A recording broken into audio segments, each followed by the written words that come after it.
Valérie de Demoiselle Étrange. Bienvenue au podcast Vision et Révélation. Aujourd'hui, je reçois Roxane, la sorcière de novembre, avec qui nous allons parler d'intuition et de ressenti. Pour les gens qui ne te connaîtraient pas, quel service offres-tu avec ton entreprise? Moi, j'offre des services de guidance que je fais avec différents tarots, oracles, runes, le normand et aussi par moi-même. Je n'ai pas toujours besoin d'outils pour fonctionner. J'offre aussi des services de médiumnité, c'est-à-dire communication avec les défunts. Et j'offre aussi un service de canalisation avec les runes, parce que avec le temps, j'ai remarqué que j'arrive à canaliser des choses avec les runes, c'est spécial. Puis, pour terminer, j'offre aussi un service de mentorat ou d'accompagnement avec tout ce qui touche la sorcellerie, la Wicca, ce genre de pratique-là. Et est-ce que ça fait longtemps que tu travailles dans ces domaines-là? J'ai commencé à exercer professionnellement en 2015, fait que ça fait 8 ans. Mais j'ai commencé, mes premiers pas dans la spiritualité, je les ai faits, j'avais 16-17 ans à peu près. Là. Fait que si tu comptes, je suis rendue à 30 ans bientôt, au mois de novembre. Ça fait un petit bout. Ouais. Puis tu dirais que tes habiletés les plus développées en tant que pratiquante spirituelle, ce serait quoi? Moi, personnellement, je suis passeur d'âme avant tout. C'est-à-dire que comment j'expliquerais ça? Ma faculté de communication avec les défunts, c'est elle qui est la... C'est ma faculté primaire, OK? Ensuite, passeur d'âme, c'est aussi accompagner les gens dans des grosses périodes de transformation. Puis là, je parle des gens vivants ou morts, hein? Les deux. Fait que c'est ça, quelqu'un qui vient de décéder, je peux, si j'ai contact avec l'entité ou l'âme de la personne, je peux l'aider à passer de l'autre côté. Ou encore, si quelqu'un de vivant, cette fois-ci, peut, je sais pas moi, se séparer, déménager, tu sais, des grosses périodes de transition, des grosses périodes de changement, de transformation. Je suis là pour accompagner ces gens-là à passer au travers. Ou j'imagine passer à travers un deuil également, dans Ouais, cette aussi, optique-là. ouais. OK. Ouais. C'est sûr qu'on va avoir des questions sur le sujet, mais on la réserve pour le mois d'octobre. Elle va revenir. Et de quelle façon est-ce que ces habiletés-là se sont manifestées à toi? C'est dur à dire parce que je suis née comme ça, c'est vraiment compliqué à dire. Je te dirais que j'ai commencé, par exemple, à me poser des questions. Du plus loin que je me souviens, j'avais quelque chose comme 4 ans. Là. OK. Plus tard, je pensais que c'était des terreurs nocturnes que je faisais, mais non, j'avais des petits visiteurs. C'est drôle. Ouh. Fait que, ouais, ça a commencé à la seconde où j'ai commencé à avoir un petit peu de conscience. Là. C'est là, c'est tout. Je vais faire avec. C'est ça, je te dis. Puis en même temps, ben, je trouvais ça un peu cool parce que je me disais, ouais, je suis différente un peu. Là. Je sors du lot, mais les gens le savent pas vraiment. J'étais comme low-key super différente. Je trouvais ça cool. Ben, c'est quand même rafraîchissant d'entendre ça parce que la plupart des gens, en général, se bloquent pour pas y faire face nécessairement, pensant que c'est un problème ou un fardeau plutôt qu'une habilité à développer. Ouais, puis je trouve ça vraiment dommage parce que, tu sais, en exerçant euh, dans ce domaine-là, en tant que passeur d'âme médium, je me rends compte à quel point c'est une fonction qui est extrêmement enrichissante, puis ça aide aussi à se développer personnellement en tant que personne. C'est c'est très formateur au niveau de l'identité, au niveau de qui on est, de s'affirmer aussi. C'est un bon cadeau, autant pour soi que pour les autres, parce que pour les autres, écoute, combien de personnes j'ai pu aider à soit passer au travers d'un deuil, passer au travers regarde, limite, là, la liste est longue, là. Elle est vraiment longue. Fait que, tu sais, quand je vois les résultats de mon travail, quand je vois les gens qui sont venus me consulter aller mieux, mettons, je sais pas moi, je me rappelle, j'avais une cliente une fois, elle est venue me voir, puis j'ai dit, oui, mais fais-le ton entreprise, fais-le, il n'y a rien qui t'empêche, là. Littéralement rien. Puis, tu sais, j'avais tiré des cartes, je pense, je sais plus. Mais bref, je pense que ça a pris un mois ou deux après, puis son entreprise était décollée, puis ça allait super bien. Puis, tu sais, la personne était hyper heureuse, hyper épanouie. Puis, j'étais genre, ça, c'est ma paix. C'est la raison pour laquelle tu le fais. Exactement, c'est exactement ça, tu sais.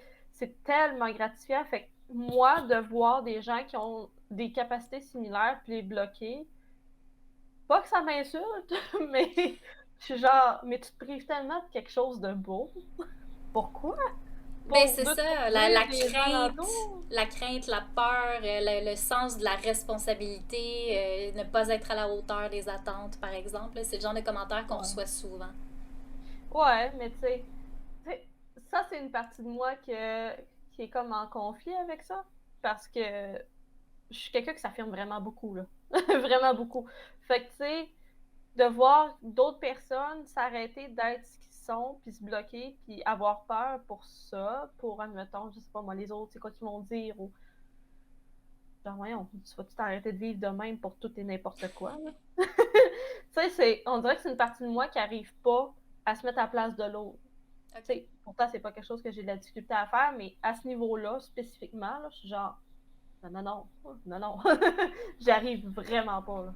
C'est très difficile. Et par expérience, parce que nous, le mois de juillet est réservé à la spiritualité chez Demoiselles étranges et évidemment, l'intuition est vraiment le centre de tout ce qu'on va partager pendant le mois. On se demandait, de ton côté, par expérience, comment est-ce que l'intuition se fait entendre chez toi? Ah, ça part. Moi, personnellement, ça part du ventre, ça part des tripes. Tu sais, c'est pas quelque chose qui m'arrive direct par le cerveau. Je sais pas comment expliquer, mais tu sais, c'est pas quelque chose qui arrive par ma tête. C'est littéralement, ça part du ventre puis ça monte. OK. C'est comme ça, je le sais que c'est pas ma tête qui en a inventé. Il y a vraiment quelque chose. Puis ça a comme une. Je trouve que l'intuition a comme une dimension primitive. On Mhm. dirait qu'il faut comme connecter avec son animal intérieur. Mais tu sais, je veux dire, l'humain est un animal aussi, tu sais. Ouais. Fait qu'il faut comme, j'ai l'impression, pour moi, en tout cas, que il faut comme que je connecte avec cette partie-là de moi pour vraiment entendre mon intuition. Mais en fait, il faut que je connecte avec comme si je le faisais automatiquement. Ben, pas automatiquement, justement, que je ferais comme, OK, là, je me connais. Non. Je suis juste connectée, on dirait, en permanence à ça, là. J'ai vraiment une connexion étroite avec ma partie primitive, on va dire. Primal, ouais, c'est ça. Ouais. Fait que c'est comme ça que ça se manifeste surtout au début. Tu sais, au début. S'il y a une intuition qui arrive, elle commence comme ça. Puis après, là, je vais commencer à avoir des frissons, le poil qui me dresse dans le cou. Oh, OK. Je peux sentir vraiment des gros frissons au niveau de la tête aussi. Ça, c'est surtout quand l'intuition est pas bonne, là. OK. Sinon, quand l'intuition est bonne, là, je vais le sentir comme si pas comme si j'étais sur un nuage, là, mais je me sens hyper sereine. Juste comme si je me disais, OK, je le sais. C'est beau. C'est ça. Tu sais, il n'y a pas de doute, il n'y a pas de, y a pas de brouillard, il n'y a pas de Ah, je suis pas sûre. Non, non, c'est clair. C'est ça. C'est tout. Point. Fait que, il y a comme deux façons que ça se manifeste, tout dépendant de quel type d'intuition que je reçois, là. L'intuition est étroitement reliée aux émotions. Est-ce que tu remarques si tes états de cœur brouillent tes ressentis? Ça les brouillait beaucoup au début, mais c'est juste après coup que je m'en rends compte. Je voulais pas le voir au début, mais je pense que c'était plus un manque d'humilité, un petit peu d'ego. Tu sais, quand t'es jeune, t'es un petit peu con, hein. Voilà, Fait que, voilà. c'est ça. C'est Elle a littéralement parlé. ça. Fait que, fait que, tu sais, au début, je voulais pas le voir. Je refusais de l'admettre, mais je pense que oui. Maintenant, avec le temps, là, écoute, ça fait presque 10 ans que je fais ça professionnellement, moins. Je te dirais que ça va plus arriver quand je vais me tirer les cartes pour moi. OK. Ah là, par exemple, là, dur à battre. Je suis vraiment dur à battre. Mais sinon, pour les autres, non, je pense que ça se passe quand même bien. Ça se passe mieux que ça se passait, mettons. Je te dirais que je le remarque maintenant. Quand je vois que ça teinte un peu, quand mes états d'âme viennent teinter mes tirages ou mes interprétations, mes canalisations, je le sais. Je le sens parce que ça fait comme trop faire écho à ce que je vis. OK. Fait que là, je suis comme, OK, non, ce message-là, c'est pas pour la personne qui vient me consulter, c'est pour moi, là, ça marche pas, là. Fait que je recommence dans ce temps-là. On peut conclure que finalement, quelqu'un qui pourrait être dans un état d'esprit, un état de cœur un peu chamboulé, va peut-être pas avoir un ressenti qui est très clair à ce moment-là. Ouais, c'est mieux de prendre un break dans ce temps-là. Tu sais, si, admettons, là, on est en, je sais pas moi, on est en deuil, puis on se demande, tu sais, c'est quoi les messages de la personne, puis que là, on en reçoit plein d'affaires que, tu sais, c'est super beau, super apaisant, puis tout le temps. Ou encore, le contraire, c'est hyper dark, puis négatif. Tu tu sais, c'est jamais stable. Juste, tu sais, si tu as besoin d'une pause, prends-en une. Tu sais, ça dure des mois, ça durera des mois, puis si ça dure 2 semaines, ça durera 2 semaines, mais prends-en une, tu sais. Parce que il y a beaucoup de gens qui vont pas s'écouter, qui vont pas remarquer que ça vient teinter leur lecture ou leur peu importe ce que c'est. Puis ils vont s'enfoncer dans quelque chose de. Tu sais, ils vont entendre des signes partout, puis voir des signes partout, puis ça vient Ouais. quasiment de la paranoïa, leurs affaires, là. Prochaine question. Quel conseil donnerais-tu aux gens qui, comme moi, ont tendance à taire leur petite voix? Comme tu sais, j'ai autant d'intuition qu'une poignée de porte, donc je suis pas, je suis vraiment pas. J'ai toujours besoin de conseils. Ben, écoute, moi, personnellement, ce qui m'aide beaucoup, c'est l'écriture. Ok. Mais pas écrire à l'ordi, là. Non, non. Tu prends un crayon, une feuille, puis t'écris. Genre, ça peut commencer par, je sais pas moi, tu te sens d'une manière, mais tu saurais pas comment le décrire. Mhm. Tu sais pas comment le nommer, plutôt. Ok. Ben, prends une feuille, puis essaie de décrire comment tu te sens. Tu sais, Ok. j'ai envie de, je sais pas, j'ai envie de pleurer, on dirait que je me sens confuse un peu, ou je me sens vraiment triste soudainement. Tu sais, je faisais la vaisselle, puis bam, d'un coup, je me suis sentie hyper triste. Tu sais, c'est des signes, tranquillement, pas vite, c'est de reconnecter avec, travailler la connexion avec ses sentiments, ses émotions, sa partie plus intangible, mettons, Ok.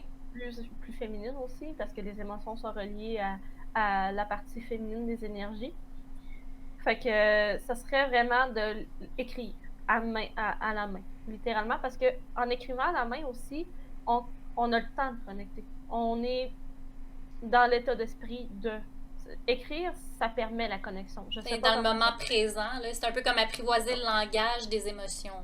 fait. Ouais, exactement. C'est exactement. Littéralement, par Ouais, l'écrit. c'est vraiment ça. C'est apprivoiser ses émotions en les écrivant. Tu sais, tu t'enfermes toute seule dans ta pièce, là. Puis, tu mets de la musique si ça te tente d'écouter de la musique, mais tu te concentres sur, OK, comment je me sentais? Qu'est-ce que je faisais quand je me sentais comme ça? Comment c'est arrivé? Est-ce que c'est arrivé abruptement ou ça a été graduel? Est-ce qu'il y avait quelque chose qui jouait à la télé ou pas? Quel genre de musique j'écoutais? Si j'en écoutais? Ou, tu sais, à quoi je pensais? C'est tout noter ces petites affaires-là, tranquillement, pas vite. Puis, à un moment donné, ça va se développer, là. C'est vraiment affiner la connexion avec les émotions parce que l'intuition, c'est comme ça qu'elle communique avec toi. Elle va te faire ressentir des émotions. Mais là, il faut que tu reconnaisses, OK, est-ce que ça vient de moi ou pas? Fait qu'en écrivant ces choses-là, tu t'en rends compte parce que s'il n'y avait rien de spécial à la télé qui t'a fait réagir, si la musique que tu écoutais, mettons, c'était de la musique pas nécessairement triste, mettons, l'activité que tu faisais, c'était le fun, ou les pensées que tu avais, c'était rien de spécial. Là, tu vas te dire, OK, ben ça vient pas de moi de base, ça vient d'ailleurs, une source extérieure autre que ce qu'il y avait alentour de moi, là. Tu sais? Fait que ça n'a pas été un stimuli, là. C'est vraiment un ressenti qui vaut la Ouais. peine d'être noté, là. Ouais, exactement. C'est comme ça. C'est en l'écrivant, à chaque fois qu'on a des petites passes émotionnelles bizarres ou qui sont comme abruptes, juste de l'écrire, d'en parler à l'écrit. L'écriture, ça aide vraiment beaucoup. Puis je trouve que c'est underrated. Ouais, Un parce peu. que c'est la première fois que quelqu'un donne ce conseil-là au niveau des émotions, parce que le trois quarts du temps, les gens vont dire ah, ben essayez de faire la méditation, essayez de connecter, mais il y a bien des gens comme moi, moi, qui sont pas en mesure de faire ça nécessairement parce qu'ils ont la tête remplie de 15 000 choses, puis c'est difficile d'atteindre un niveau de conscience ou de présence pour pouvoir faire ce genre d'activité-là. Donc, par l'écrit, effectivement, c'est une belle porte d'entrée vers l'introspection, finalement, là. Les gens comme toi qui sont empathes, parce qu'on en a beaucoup dans notre public, donc on a souvent des questions à ce sujet-là. Oui. On nous dit souvent qu'ils ont tendance à être submergés par leur intuition, la leur, mais aussi pour les autres. Ils veulent savoir comment tu fais pour te recentrer ou filtrer les ressentis qui deviennent trop lourds à gérer. Bon. Là, on est parti sur un gros sujet. Être empathe, ça. Premièrement, on va démystifier ce que c'est parce que moi incluse, là, j'ai pensé pendant longtemps que c'était quelque chose que tu nais comme ça, tu viens au monde comme ça. Mm-hmm. Okay? Mais non. OK. Pas tout le temps. De ce que j'ai compris avec le temps, c'est que la plupart viennent de familles peut-être brisé un peu, ou tu sais, l'environnement était pas sain. OK. Fait que l'enfant, c'est comme conditionné à voir tout ce qui était pas correct. Puis c'est pour ça qu'il est hyper attune avec ce qui se passe alentour, puis le ressenti des gens, puis tout. Tu sais, ça a comme affiné la connexion de l'enfant à ce qui se passe alentour, parce que c'est comme son mode de survie, si tu veux, là. OK. Je sais pas si tu comprends ce que je veux dire, là. Ouais, ouais, oui, je pense que j'ai entendu plusieurs théories à ce sujet-là. Ouais. Là. Ouais. Dans mon cas, quand j'y repense, ça fait vraiment du sens. OK. Fait que moi qui ai pensé longtemps que je suis juste née comme ça, je pense que j'ai juste été conditionnée comme ça avec le temps. OK. À partir d'un très jeune âge, parce que, écoute, ma famille a été dysfonctionnelle de A à Z. Fait que Oui. bon, C'est le cas de plusieurs personnes dans le milieu de la spiritualité aussi, d'ailleurs. ouais, je pense qu'on y retrouve un refuge qu'on n'avait pas dans notre famille. Oh, absolument. Ouais. Puis je dis pas que quelqu'un ne peut pas naître empathe, Mhm. mais je pense qu'il y a d'autres sources à ça. Il n'y en a pas juste ça. C'est juste ça que je veux dire. Donc, une fois que ça c'est dit, discerner ce qui vient des autres de ce qui vient de soi, ça prend de la pratique. OK. Faut savoir s'écouter vraiment beaucoup. Parce que l'empathe, lui, il est habitué d'écouter les autres. Il est habitué de remarquer ce que l'autre ressent, de le ressentir comme si c'était à lui. Tu sais, c'est toujours l'autre. Mais là, l'empathe, il faut qu'il se concentre sur lui. Qu'est-ce que je ressens? Est-ce qu'il y a quelque chose dans mon entourage? J'en reviens encore à l'écriture. Est-ce qu'il y a quelque chose dans mon entourage, dans mon environnement qui aurait pu m'affecter comme ça? Me faire ressentir, je sais pas moi, de la colère aussi intense, aussi abruptement. OK. Si brusquement, d'où ça vient? Tu sais, c'est encore une fois, analyse tes émotions. Prends le temps de les écrire. Parce que c'est vraiment ça qui va faire en sorte que la personne va s'habituer à s'auto-analyser automatiquement. Ça va devenir automatique à un moment donné. C'est vraiment ça. Il n'y a pas de secret, il n'y a pas de petite baguette magique, genre, ah oui, non, du jour au lendemain, tu vas t'en rendre compte. Là, non, c'est vraiment avec le temps, avec la pratique, avec l'écriture, je le souligne. L'écriture! Écris tes émotions, analyse-les à l'écrit. Puis ce qui est bien avec ça, c'est que tu vas être capable de suivre l'évolution. C'est ça, d'avoir un développement dans les écrits, puis dans l'affinité, finalement, la précision des émotions qui sont partagées là. Exactement. Fait que, tu sais, c'est encore une question d'émotion avec les empathes. Surtout une question d'émotion. C'est vraiment, là, analyse tes émotions. Prends le temps de prendre, je sais pas moi, 10 minutes dans ta journée. Si quelque chose est arrivé, que tu t'es senti shifté de même, là, prends le temps. Prends-toi 10-15 minutes, va t'asseoir tranquille dans un coin, puis prends le temps d'analyser ça. Prends le temps de l'écrire. Prends le temps d'y penser, de le digérer. C'est le temps, la pratique, l'écriture. C'est littéralement ça. Littéralement ça. À dire, parce que ça nécessite du travail, puis il y a beaucoup qui n'aiment pas ça, mais c'est ça. Est-ce que certains signes sont plus réceptifs ou intuitifs que d'autres? Oui. Oui. Je te dis pas, par exemple, que il y a certaines personnes qui n'ont pas d'intuition. Tout le monde en a, mais il y en a qui ont plus de facilité à connecter avec. Souvent, ça va être les signes d'eau qui ont beaucoup de facilité à connecter avec leur intuition. Les signes d'eau, on parle scorpion, cancer, puis poisson.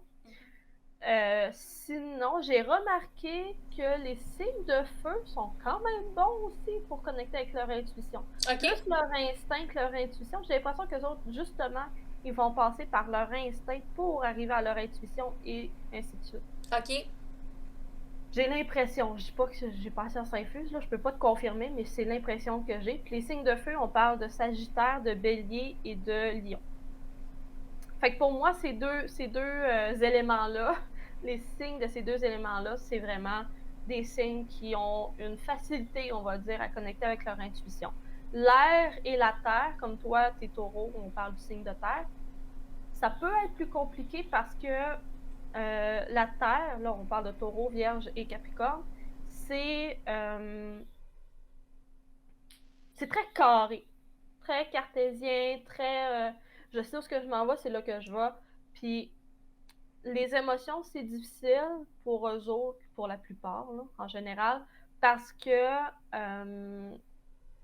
c'est pas tangible. c'est pas pragmatique. Exactement. C'est difficile, là. C'est difficile à analyser. C'est de l'air. Hein. C'est même pas de l'air, justement. C'est quoi, ça? Tu sais, tu peux pas juste le toucher, tu peux pas le sentir, tu peux pas... Tu sais, les signes de terre, c'est beaucoup dans les 5 sens. C'est très compliqué à ce niveau-là. C'est très faisable. Je te dis pas que c'est pas faisable, mais ça prend du travail un petit peu. Puis au niveau des signes d'air, on va parler de Gémeaux, Balance et Verseau. Eux autres, c'est l'intellect.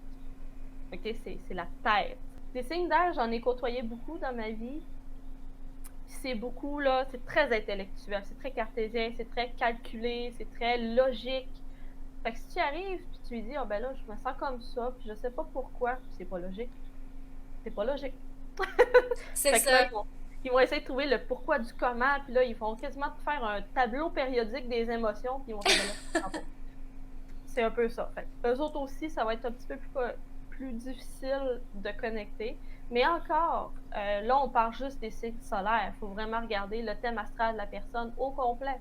Parce que, tu sais, tu peux avoir ton soleil en taureau comme toi, mais avoir, je sais pas, moi, 6-7 planètes en cancer, en scorpion et en poisson. Fait que dans ce cas-là, tu aurais plus de facilité à connecter avec ton intuition parce que une plus grande partie de ton thème est dans l'élément de l'eau. C'est ça. Fait que c'est complexe. C'est complexe, mais ça nous donne quand même une bonne idée pour les gens qui se posaient cette question-là, justement. Oui. Est-ce que tu as remarqué des moments généraux, par exemple, une lune dans un certain signe est un moment plus intense au niveau intuition? Au niveau intuition, ben, avec la pleine lune, je pense que ça dépend de chaque personne, honnêtement. Moi, personnellement, je connecte plus facilement avec mon intuition quand on est en lune décroissante. J'ai de quoi avec la lune décroissante? Oh ouais! Ah, c'est spécial! Moi, là, j'adore la lune décroissante. C'est le meilleur moment pour moi de allumer mon hôtel puis faire caster des spells, là, tu sais. Faire des rituels pour ceux qui parlent pas en anglais. Les cartes, tout ce qu'il y a de spiritualité, pour moi, la lune décroissante, là, c'est merveilleux. Ça dépend de la personne puis de sa connexion avec l'astre, finalement. Ouais, vraiment, ça dépend de chaque personne. Tu peux te faire un carnet dans lequel, à chaque jour, tu écris, OK, on est telle date, telle journée. C'est important la journée aussi, avec la phase de la lune, dans lequel signe elle est, puis dans quel signe le soleil est. Et ensuite, le cycle, ta journée dans ton cycle féminin, si ça te tente. Puis t'écris comment tu te sens. OK. C'est génial. À longue, là, au fil des mois, à un moment donné, tu commences à voir les choses qui se répètent. T'es comme, OK. Fait que c'est là que je file le mieux. C'est là que je file le moins bien. Fait que selon ça, t'es plus capable d'ajuster ton horaire, mettons, ou ton quotidien à ça. Il y a un patron qui se dessine. Oh, ouais, vraiment. Puis, écoute, c'est un outil d'une valeur inestimable, à mon sens. Au niveau divination, tu donnes souvent un conseil quotidien pour ton public. Comment arrives-tu à interpréter des messages pour d'autres personnes qui sont en virtuel? Ça arrive de même. Écoute, j'ai comme pas de truc vraiment, tu sais. C'est sûr que quand tu travailles avec des outils divinatoires, l'important, c'est que les questions que tu poses soient précises. Fait que moi, généralement, je vais demander aux cartes ou aux runes ou peu importe avec quel outil je travaille, de me dire, mettons, les énergies générales pour le collectif, en général. Fait que, tu sais, c'est pas, c'est quoi le message pour moi aujourd'hui? Non, c'est le collectif. Tu sais, c'est vraiment d'être très précise avec nos questions qu'on pose aux outils divinatoires qu'on utilise. Ça, j'ai l'impression que c'est quelque chose qui n'est pas assez enseigné non plus. Effectivement. C'est simplement ça, c'est pose des questions le plus précis possible, puis idéalement, tu fais pas ça si tu files pas. J'appelle, c'est les moments où je me connecte le matin, mettons, pour lire l'énergie de la journée. Je l'appelle la quotidienne, mais j'en passe des jours. J'en passe parce que je me dis, j'aime mieux ne pas le faire que de le faire en étant tout croche, puis que ça sorte, qu'il y ait n'importe quoi qui sorte, puis que ça fasse pas de sens. T'sais. Fait que ça aussi, c'est important. Quand on n'est pas en état, on n'est pas en état. C'est comme conduire. Si t'es pas en état de conduire, tu prends pas ton char. Mais c'est la même affaire. Si t'es pas en état de lire les cartes, tu les prends pas. That's it. C'est la même chose. Même chose pour les rituels. Là. Les gens qui sont, justement, là, qui vivent quelque chose, une trahison ou peu importe, puis ils vont s'enligner direct sur un rituel de bannissement, puis on leur dit non. Ce n'est pas le temps. Il faut prendre un peu de Non. recul. Oui, c'est pas une bonne idée parce qu'après ça, ça peut te revenir. Sinon, on remarque souvent que les gens ont tendance, hein, on en parlait, les gens ont tendance à vouloir des réponses à leurs questions en consultant des gens comme toi, plutôt que de faire confiance à leur propre intuition et travailler sur eux-mêmes. Comment est-ce que tu gères ce genre de requête quand tu sens que la personne de l'autre côté de l'écran, de l'autre côté du téléphone ou autre, n'est pas réceptif parce que ça implique un travail de soi? Euh... Écoute, Sois franche, c'est un podcast. oh, je vais l'être, t'inquiète pas. Fut un temps, jadis, où je me pliais. J'ai bien dit jadis. Maintenant, c'est non. Si tu veux pas travailler sur toi-même, puis j'ai été claire en plus, il y a quelques mois, je pense, j'avais fait un article que j'avais écrit sur les passeurs d'âme, puis j'avais bien stipulé que si t'es pas prêt à travailler sur toi, tu vas pas voir un passeur d'âme parce que tu vas être déçu. C'est pas compliqué, t'auras pas ce que tu veux. Puis, même dans ma pratique au quotidien, sur ma page ou quand je suis en direct, maintenant, le mercredi soir, justement, quand je suis en direct pendant 1 heure pour des questions gratuites, je le stipule au début. Genre, si tu veux que je te dise si tu as un mari et 10 enfants dans 2 ans, là, c'est pas moi qui vais te le dire. Regarde, va jouer ailleurs, c'est pas ça que tu vas avoir. Si tu me poses des questions, c'est des questions de guidance. Si tu as besoin de guidance, de conseils, d'accompagnement pour une situation X, Y, Z, là, ça va me faire plaisir. Je suis là pour ça, pour te faire travailler, te faire cheminer. Parce qu'on a remarqué ça, nous aussi, chez Demoiselles étranges, à quel point, je sais pas si c'est une question de nouvelle génération de pratiquants, mais il faut que tout soit déjà prêt. Faut pas vraiment qu'il y ait de travail à faire, puis on cherche toujours la solution facile. Puis ça devient de plus en plus difficile d'essayer de diriger les gens à se faire confiance, travailler sur eux-mêmes, puis oui, prendre des informations de gens qui ont de l'expérience, mais de le mettre en pratique. On a vraiment l'impression que c'est ça, en fait, tu donnes des conseils de ton côté, même chose de notre côté, puis on a vraiment l'impression que ça se perd dans le néant. C'est choquant aussi pour le pratiquant qui reçoit le consultant parce que on dépense de l'énergie, on dépense du temps, puis on dépense aussi, tu sais, si on reçoit quelqu'un en consultation, c'est parce qu'on ça nous tient à cœur à quelque part que la personne se sente mieux, puis qu'elle aille mieux, puis que ça aille mieux aussi. Fait que, tu sais, on met de l'effort là-dedans, là, pour aider la personne, puis 2 semaines après, elle revient, elle te demande la même question, formulée différemment un petit peu, là. Tu sais, des fois, c'est une question de communication. Des fois, la manière qu'on parle, peut-être que les gens ils comprennent mal. C'est ça. Fait que, tu sais, ça peut être ça aussi. Ou peut-être qu'eux autres, ils posent une question, mais qui ne reflètent pas nécessairement le besoin qu'ils ont, mais qui ne trouvent pas vraiment d'autre manière de l'exprimer. Ça peut être un manque de Ouais, c'est connaissances. ça. Il y a peut-être eu un recul, puis là, ils réalisent que, ah, en fait, c'est ça que je voulais dire, puis ils reviennent à la charge. Là, oui, mais il- on le sent, ça. Oui. On est compréhensif pour ça, on le sait, là. Je veux dire, virtuellement, mais par message texte, c'est pas nécessairement la meilleure façon de communiquer, Ouais, là. effectivement. Mais oui. Chez Demoiselles étranges, on est très connecté à la nature. Tout le monde le sait maintenant.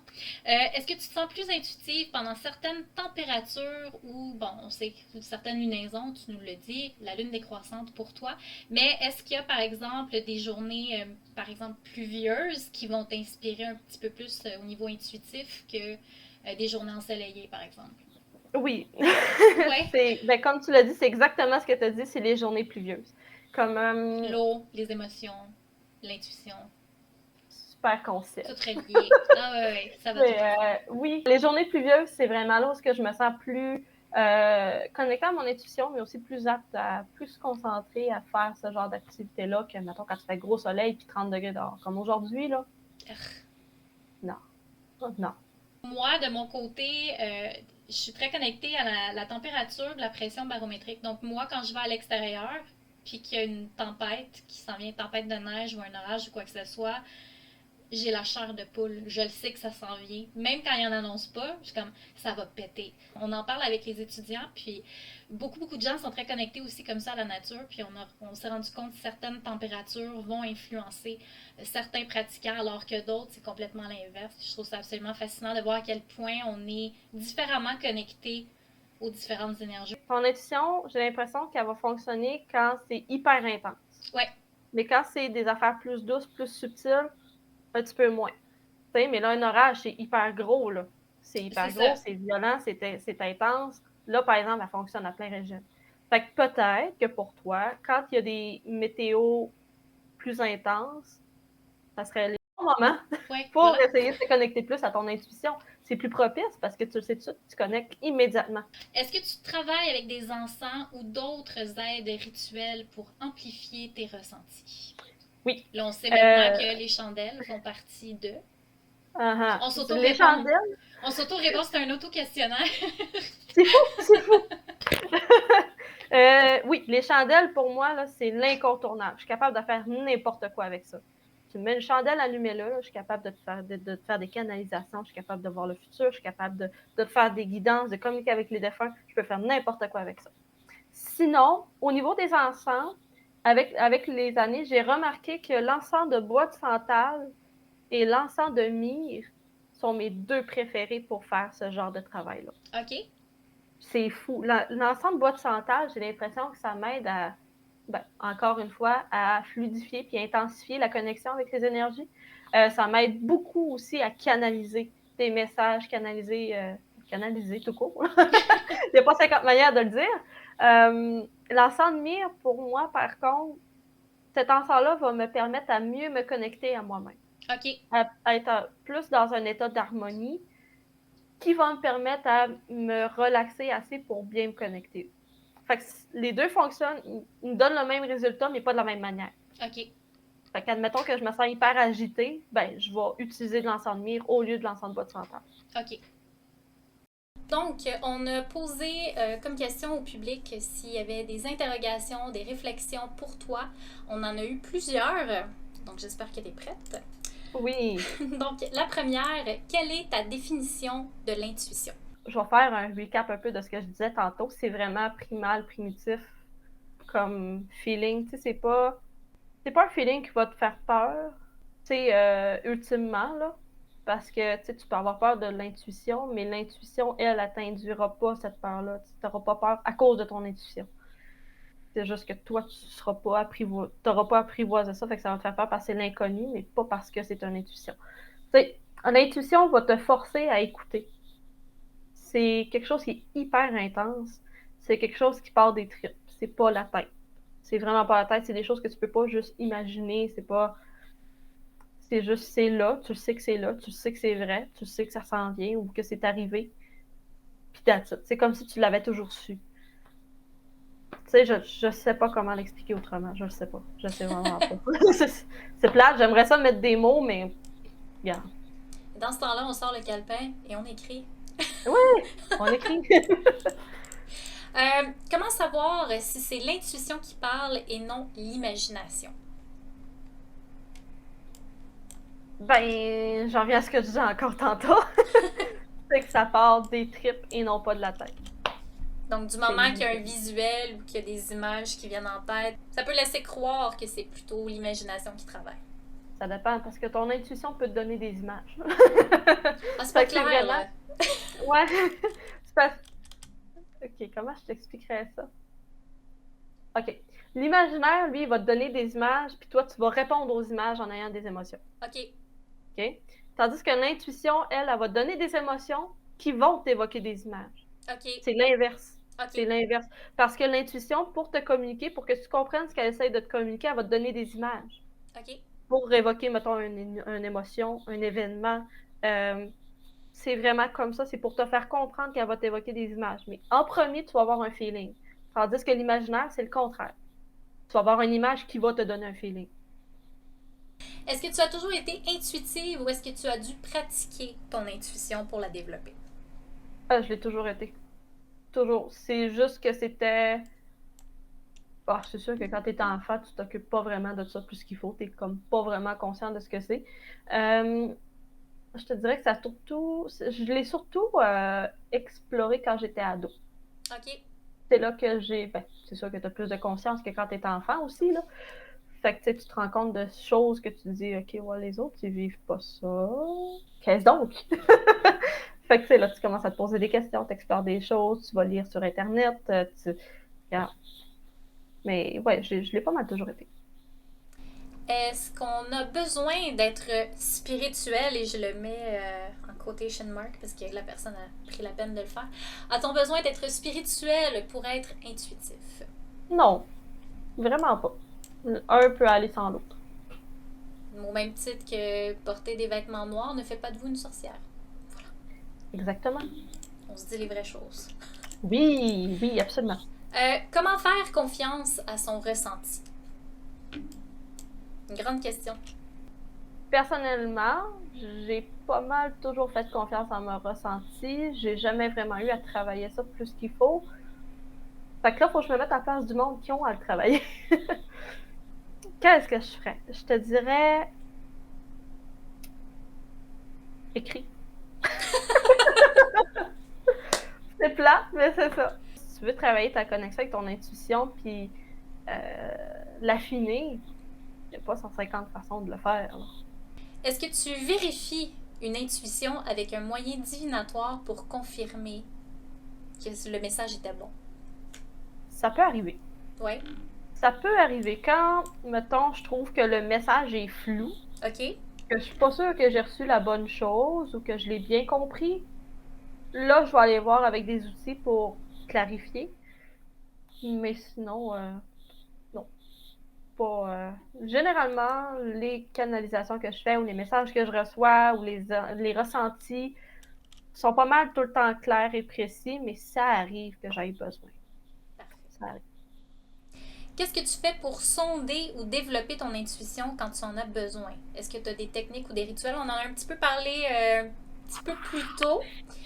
Mais oui, pour quelqu'un justement qui s'attend à avoir ça facilement, tu sais, on en voit passer sur Internet justement des rituels. On en a déjà partagé même chez Demoiselles Étranges, nous sommes coupables, d'avoir partagé certains rituels pour connecter avec le pouvoir psychique et tout ça, pour se mettre dans un espèce d'état d'esprit pour. Mais oui, est-ce qu'il y a quelque chose que. À part écrire? Écrire. Voilà la Écrire. réponse. Mais tu sais, si, mettons, mais ce que je pourrais suggérer, à part juste écrire, ce serait de se mettre dans un mood pour ça. C'est-à-dire allumer une bougie, allumer de l'encens, peut-être remplir une coupe d'eau aussi. Ça peut être intéressant. Puis boire un verre d'eau aussi en même temps. Ça veut pas toujours bon. C'est juste s'installer confortable. Là, laisse faire ta robe rituelle puis tes grands flaflas. Fais juste te mettre en jogging ou en pyjama ou même nu si ça te tente. OK? Mets-toi à l'aise à 100%. C'est comme si, là, limite, tu veux relaxer dans ton lit puis écrire dans ton lit, fais-le. Tu sais, le but, là, c'est que tu sois dans le meilleur état possible pour te concentrer que sur ton intuition et ton ressenti. Dans un environnement dans lequel tu vas être bien, c'est pas le temps d'avoir des néons de lumière froide qui t'arrachent les yeux, là.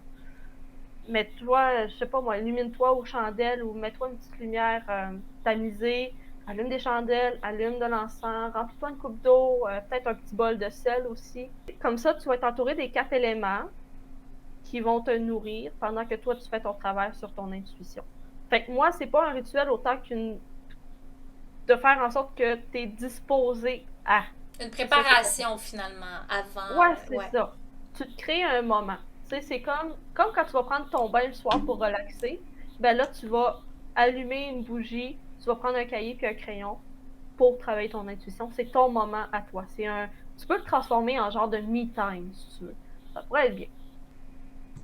As-tu déjà eu un fort ressenti, mais qui ne s'est pas concrétisé au final? T'as dit une de bonnes questions.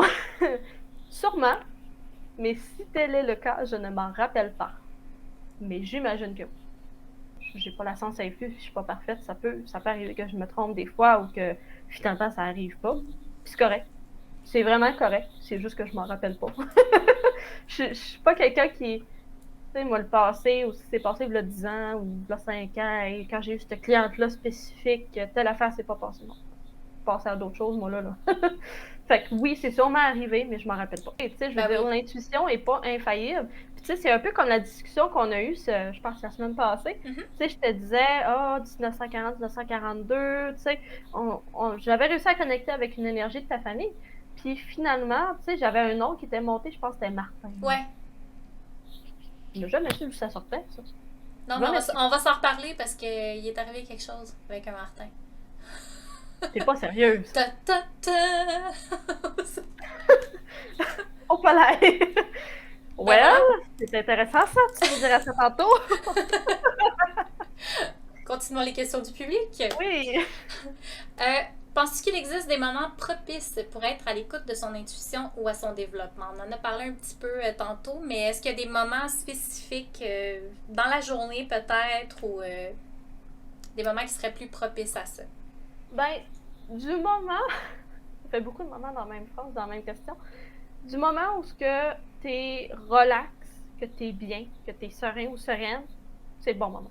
Dans ma tête à moi, c'est quand t'as pas à te préoccuper de « Ah, ma manche est trop courte ou elle est trop longue » ou je sais pas moi, « Ah, je suis pas confortable sur ce sofa-là, je change tout le temps de position » ou tu sais, s'il y a vraiment rien pour te gosser, puis te déconcentrer ou t'agiter ou...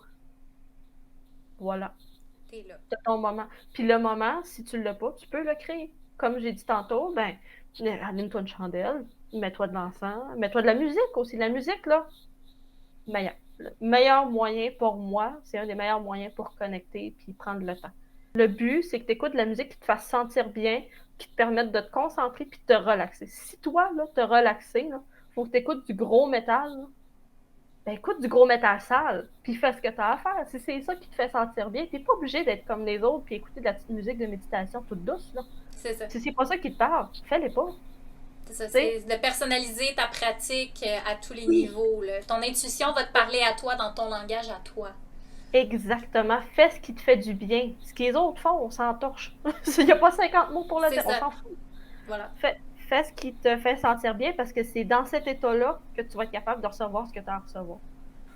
Est-ce qu'on peut se protéger de son intuition si on n'a pas envie d'y faire face? Est-ce que cela t'arrive? Mais on a des pratiquants qui nous ont dit, par exemple, qu'ils avaient des ressentis pour d'autres personnes, puis que là, ça les drainait littéralement. Puis je pense que c'est dans cette optique-là, s'ils pouvaient peut-être filtrer, si on veut, les ressentis pour que ce soit plus facile à gérer. Ouais. Ça m'est arrivé quand j'étais plus jeune. À ce moment-là, c'est le seul... Quand ça arrive, c'est le seul moment où je vais faire de la visualisation. Je te dis, je suis vraiment pas une fanatique de visualisation, ça me fait rien. Mais pour ça, ça fonctionne pour moi. Je visualise comme si je bâtissais des murs de briques alentour de moi. OK. Littéralement. Des murs de pierre, des murs de briques. Je bâtis des murs alentour de moi. Puis je me dis, à partir du moment où ces murs-là sont en place, je ne reçois rien de l'extérieur. OK. Point bon. Puis c'est toi qui décides. Si tu veux pas, tu repousses. Tu repousses. De ton énergie. Je sais que c'est dur à expliquer, mais essaie de visualiser. Essaie de visualiser. Visualise un mur, visualise, je sais pas, des boucliers. Regarde. Il y a tellement de choses que tu peux visualiser qui peuvent t'aider. Fait que moi, j'irai avec ça parce que pour moi, c'est ça qui a marché. Je parle de mon expérience, là, parce que comment les autres font, je sais pas, j'ai jamais demandé à qui que ce soit vraiment, là. Mais moi, c'est ça que j'ai fait. Ça m'a vraiment aidé parce que quand j'étais ado, je comprenais pas trop vraiment ce que j'étais. Fait que je prenais le moyen du bord puis j'essayais de faire ce que je pouvais avec ce que j'avais. Puis pour moi, ça a fonctionné. Fait que... Quelqu'un a précisé, venant d'une région moi-même, donc il y avait une rumeur qui courait que la sorcière de novembre, elle habitait loin, dans le Québec. Est-ce qu'il y a des préjugés concernant les services que tu offres? Est-ce que c'est plus ouvert ou moins ouvert qu'en milieu urbain et très peuplé? J'ai pas de comparatif parce que j'ai toujours vécu dans des régions. Moi, j'ai vécu au Saguenay pendant 29 ans. Et là, ça fait 3 mois que je suis rendue à Rimouski. Je vois pas vraiment de différence. Je te dirais que c'est assez... moi, personnellement, je me préoccupe vraiment pas des préjugés. Là. Si le monde veut me juger, c'est le problème. Moi, je dors très bien le soir, pareil. Mais tu sais, je te dirais que j'ai eu des petits épisodes très précis avec un type de personne très précis. que j'ai eu des préjugés, puis c'est arrivé il y a pas longtemps encore, c'est pas toujours du monde qui sont pas proches de toi qui te juge. Let me tell you.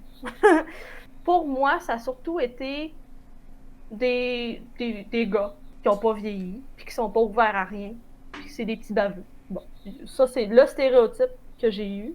Et l'autre stéréotype qui s'est présenté à moi récemment, c'est des gens qui sont ancrés très, très, très profond dans la religion, dans des religions monothéistes. Je ne me nommerai pas de nom de religion, mais on sait très bien de laquelle je parle. Parce que virtuellement, en plus, c'est quelque chose qui est très courant. Fait que je pense que Oui. le fait, région urbain, ça n'a pas vraiment d'importance, mais Non. virtuellement, voilà. On est dans un milieu où l'ouverture d'esprit devrait être encouragée, puis devrait être en fait embrassée par tous les membres de la communauté, mais non, c'est un milieu extrêmement fermé, hermétique, comme des huîtres. Ben, j'ai envie de dire que c'est un milieu hyper hypocrite. Aussi. Oui. Honnêtement, c'est C'est fermé, vrai. c'est hypocrite. Puis j'ai pas peur de le dire, parce que je l'ai vécu aussi, là, de voir l'hypocrisie des gens dans ce milieu-là, à quel point... Puis c'est sur plusieurs points, c'est pas juste une hypocrisie en tant que personne, ça va plus loin que ça. Ils vont prôner des valeurs, ils vont prôner des pratiques, mais ils prêchent pas par l'exemple, mais pas du tout. C'est ça. Mais pas du tout. Puis ça m'écoeure. Tu sais, faut pas se surprendre, honnêtement, quand dans 8 ans, j'ai pratiquement pas eu de collaboration. Je suis pas intéressée de collaborer avec des gens qui ne prêchent pas par l'exemple. Si les bottines ne suivent pas les babines, tu peux m'oublier, je serai pas là. C'est sûr. C'est officiel. Il y a quand même des bonnes personnes, puis ils sont rares. Ils sont Mais très rares. c'est vrai ce que tu dis qu'effectivement c'est un milieu qui est très difficile. Donc, Oui. étrangement, je pense que le plus de préjugés qu'on a eu, c'est dans notre propre communauté.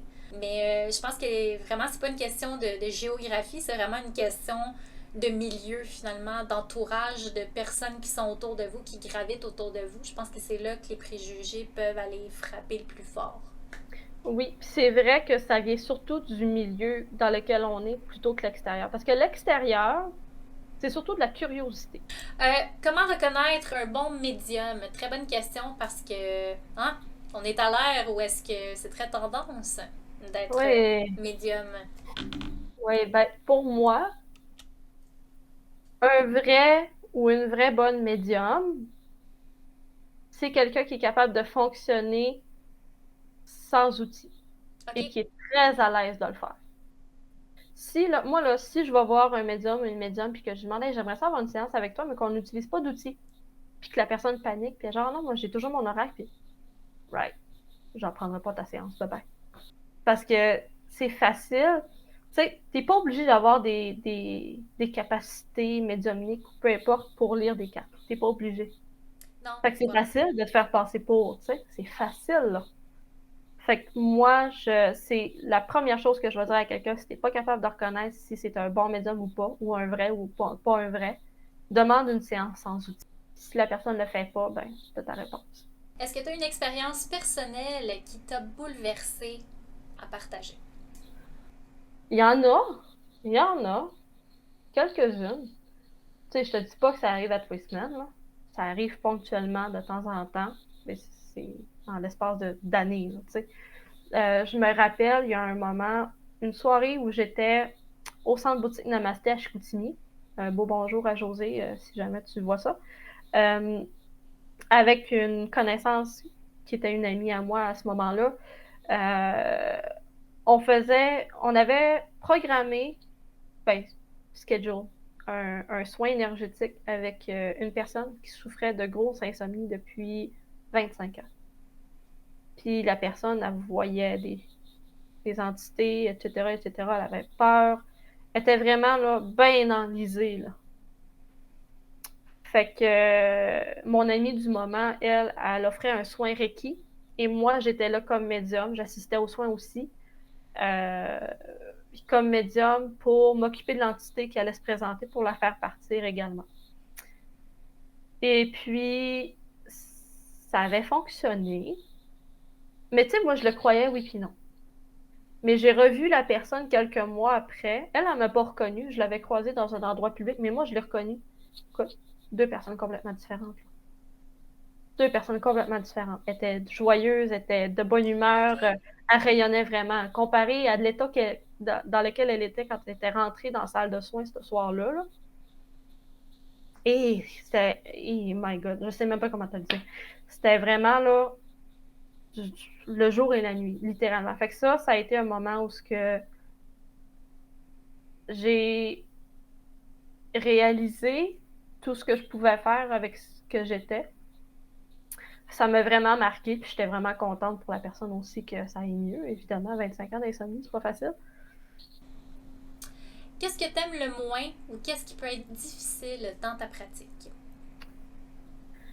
Ce que j'aime le moins, c'est les gens qui veulent avoir tout cuit dans le bec. Ça, c'est vraiment ce que j'aime le moins. Tu sais, j'aurais pu dire c'est les gens qui ont des préjugés ou le fait que c'est un domaine de requins. Mais non, ce que j'aime pas, c'est les gens qui arrivent, qui viennent me voir puis qui veulent tout avoir sur un plateau d'argent comme ça. Là. Ça, là, ça me brûle. Ça, puis ce que je trouve le plus difficile, c'est j'ai toujours l'impression que j'en fais pas assez. Premièrement, j'ai tout le temps le sentiment que j'en fais pas assez, que je devrais en faire plus, que je devrais faire mieux, qu'il y a ça. Il y a le syndrome de l'imposteur que j'ai jamais eu jusqu'à cette année. Là, il décolle, là, puis il me lâche pas. Puis il me bloque le motadine. Il y a ça. Puis j'aimerais... Ce que je trouve aussi qui est très difficile, c'est d'être en état le plus souvent possible de faire ça. Je trouve ça difficile parce que moi, je suis une personne qui a de l'anxiété sociale, qui est très, très, très, très introvertie, très timide. Je trouve ça difficile d'être dans le mood pour faire ça, d'avoir des gens en consultation, puis j'aimerais ça, j'adore avoir des consultations. Mais c'est un challenge à chaque fois à cause de ces choses-là. L'anxiété sociale, l'introversion, ce qu'on appelle typiquement du sauvage. Ben voilà qui clôt notre épisode. Les gens qui veulent te découvrir tes services, te consulter au besoin, ils peuvent te trouver sur Facebook, sur Instagram également. Facebook, Instagram, mais surtout Facebook en ce moment. J'ai des lives à tous les mercredis soirs à partir de 7h sur lesquels je vais regarder les énergies générales de la semaine. Je peux te parler de tarot, d'un nouveau tarot que j'ai trouvé. OK. Je peux te parler de toutes sortes de sujets en lien avec la spiritualité et le paranormal, ça peut arriver. Puis aussi, durant le live du mercredi soir, je fais des périodes de questions gratuites, que ce soit de médiumnité, de guidance. Ça me fait plaisir. Je fais ça chaque mercredi soir. Sinon, je suis en live quelques fois par semaine aussi pour voir l'énergie de la journée, ce genre de choses-là. Bientôt, je vais commencer à travailler sur un site web officiel de la Sorcière de Novembre. Ouais, puis là, il va y avoir pas mal d'affaires. Ça va être hyper intéressant. Ça va être à suivre. Alors, Yes. suivez la Sorcière de Novembre sur Facebook principalement. Et ouais, idéalement.